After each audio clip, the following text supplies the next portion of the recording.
Morning all friend and welcome back to my channel Puja Biswajit lifestyle. ভিডিওটা আমি একদমই start করলাম সকালবেলা থেকে। সকালবেলায় দেখলাম বাবা বাজার থেকে মাছ নিয়ে এসেছে। তো তোমরা হয়তো অবাক হয়ে যাবে যে আমাদের বাড়িতে কি এতগুলোই লোক যে এত মাছ লাগবে। হ্যাঁ, আমাদের বাড়িতে এখন আমরা অনেকজনই আছি, তবে এতগুলো মাছ একদিনে খেতে পারবো না। মা ফ্রিজে রেখে দেবে, পরের দিনে আবার হয়ে যাবে। তো মাছে ভক্ত বাঙালি খুব বেশি মানুষই থাকে, খুব কমজনই থাকে যে মাছ ভালোবাসে না।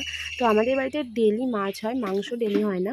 তো মাছটা আমাদের সকলেই পছন্দ করে। তো বাবা সেই কারণে আরও বললো যে মাছগুলো থাক, অসুবিধা হবে না, কালকেও করে ফেলবে। মা বললো ঠিক আছে।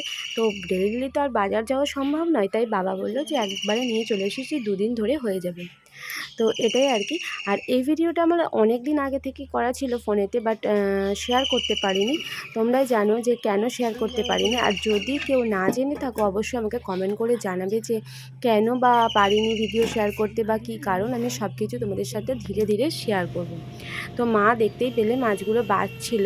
তারপরে দুপুরবেলা আমাদের রান্না টান্না হয়ে যাবার পর খাওয়া দাওয়া করে বেরিয়ে পড়েছি। কোথায় বলো তো? ডাক্তার দেখাতে। তো আমি ডাক্তার দেখাতে যাই আরামবাগে। তো ওখানেই তোমরা এই রাস্তাঘাট দেখলে হয়তো অনেকেই বুঝতে পারবে, যাদের আরামবাগে বাড়ি আছে অবশ্যই তোমরা চিনতে পারবে। আর আমার যদি আরও ভিডিও তোমরা দেখে থাকো আগে কখনো, তো সেখানেও দেখবে আমি শেয়ার করেছি আর কি।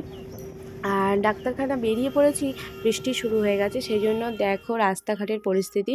আর বৃষ্টি হয়ে যাবার পর মানে আবহাওয়াটা একদম চেঞ্জ হয়ে যায়, খুব সুন্দর পরিষ্কার পরিচ্ছন্ন আকাশ হয়ে যায়। সেই জন্য আর কি আরও ঝলমল করছে, মনে হচ্ছে যেন এটা একদম দুপুর টাইম, একদমই না, বিকাল হয়ে গেছে প্রায় বলতে পারো।